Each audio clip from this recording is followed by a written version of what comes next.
amizade, os primeiros conflitos de relacionamento, o trabalho, o enfrentar o trabalho e tudo mais. Então aí vem lembrando essas duas fases, fase da inocência, fase da consciência, né? Então nós vemos aqui que Adão e Eva foram o primeiro casal, primeiro exemplo de pai e mãe, né? Adão e Eva. Vemos também o primeiro exemplo de filhos, que é Caim e Abel. E por aí a gente vê que existe diferenças, né, numa família, né, na questão de filhos, né? Os filhos não são todos iguais, não saem com a mesma personalidade, né? Um vai puxar mais a personalidade do pai, o outro puxa mais a personalidade da mãe, outros ficam 50% de um, 50% do outro, né? Então, e mais a porcentagem que vem da interação com o meio em que ele vive, ali, a realidade onde ele vive, com as pessoas que ele convive. Então tem tudo isso. Por isso, a gente pode ver a diferença que havia entre Caim e Abel, né? A gente vê que ali houve o quê? Os dois ofertaram ao Senhor. Com certeza os dois receberam o mesmo tipo de ensinamento.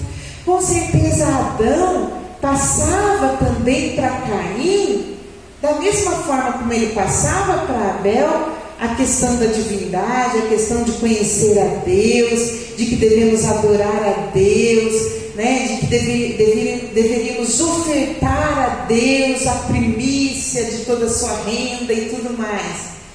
Mas nós não sabemos quais eram os conflitos familiares que existiam ali e que vieram trazer no coração de Caim um ciúmes no coração dele, né? Com a questão do seu irmão Abel. A Bíblia não vai trazer isso assim de uma forma muito clara, mas consequentemente todo efeito tem a sua causa. Não há maldição sem causa, né? Então com certeza houve alguma coisa. Ou de repente mimavam mais a Abel, e da parte de Caim, como Caim era o primeiro, Caim de repente sentia que para ele vinha mais responsabilidade do que para o outro filho. De repente o outro filho recebia mais elogio, quem sabe Abel recebia mais elogio, Caim de repente recebia mais bronca, de acordo com a sua personalidade. Mas mesmo que ele recebia mais bronca, de repente ele era mais impulsivo do que Abel, por isso ele era mais repreendido do que Abel, não é por causa disso que ele não deixou, às vezes, de sentir inveja do seu irmão, de sentir ciúmes do seu irmão. E esses sentimentos existem aonde? Fora da família? Não, existem também dentro da família. Por isso que nós, como servos de Deus, precisamos receber a sabedoria do alto para sabermos como lidar também com os nossos filhos, né? Como saber usar de isonomia com os filhos, não ficar puxando demais para um, né? Porque um às vezes talvez mais quietinho, talvez faz as coisas mais assertivamente e o outro não faz. Então há uma tendência de se mostrar o favoritismo. Esse favoritismo, de repente os pais, mas também tudo que eu peço para fulano faz. Mas é só eu pedir para o ciclano me arruma confusão e tal, e isso e aquilo. Então eu tenho que elogiar mesmo fulano.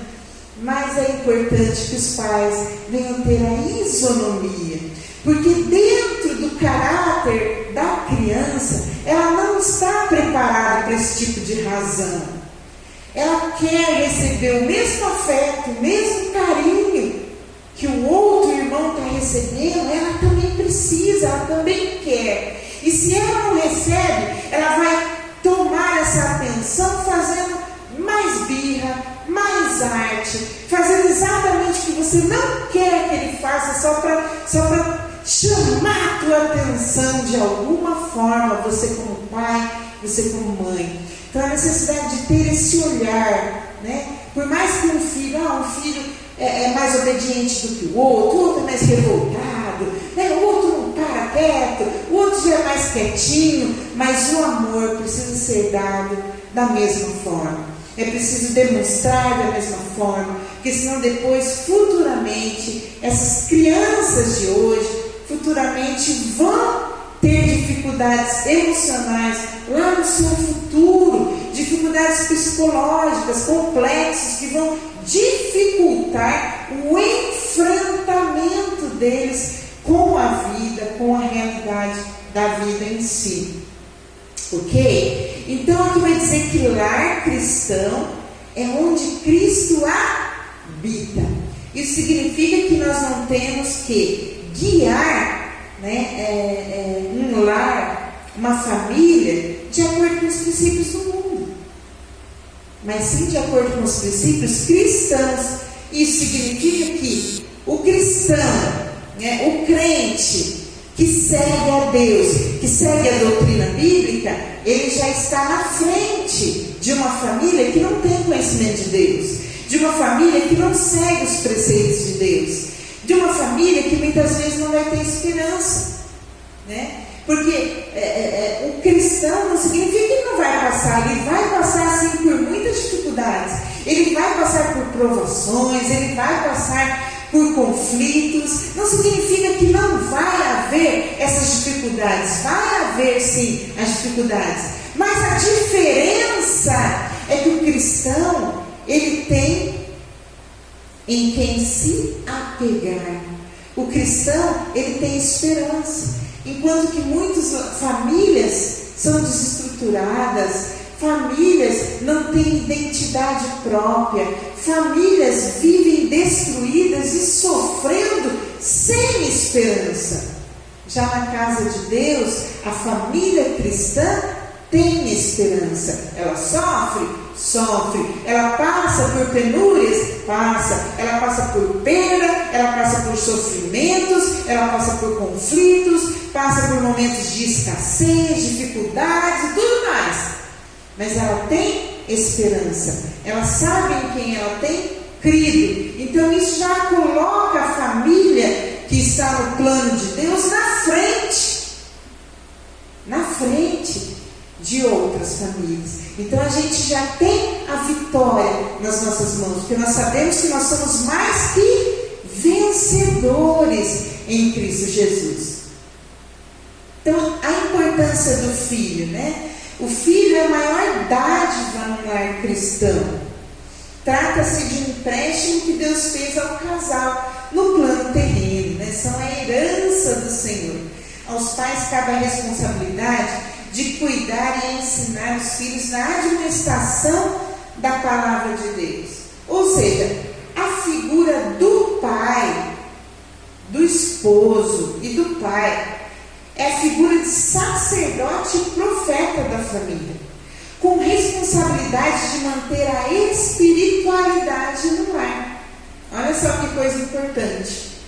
Então isso é de responsabilidade dos homens, dos maridos, dos pais, trazerem essa espiritualidade, trazer Deus para dentro do lar, estarem ensinando os filhos a aprenderem de Deus, a aprenderem a ter comunhão com Deus, através de um culto doméstico, através de ensinar essas crianças a orar, ensinar essas crianças a cantar, ensinar essas crianças a meditar na palavra de Deus.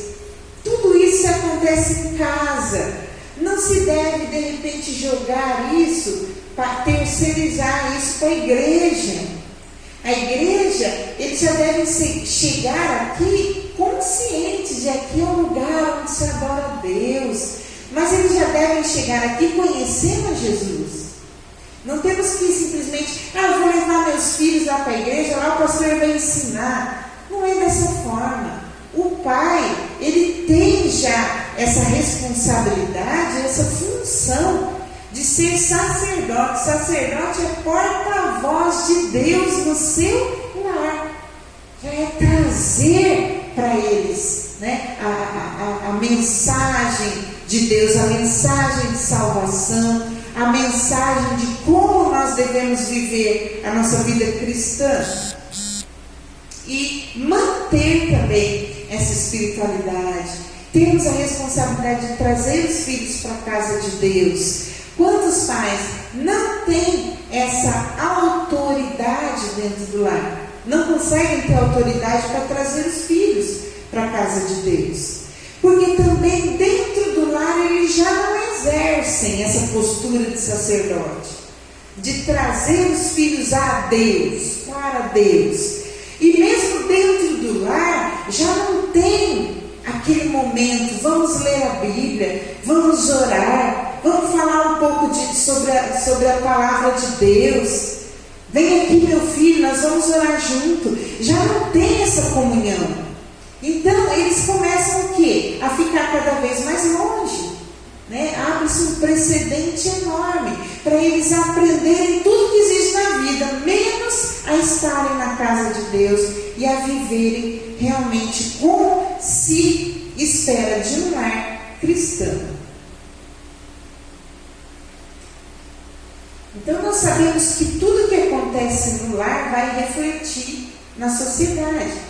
Porque o lar, a família é a célula máter da sociedade.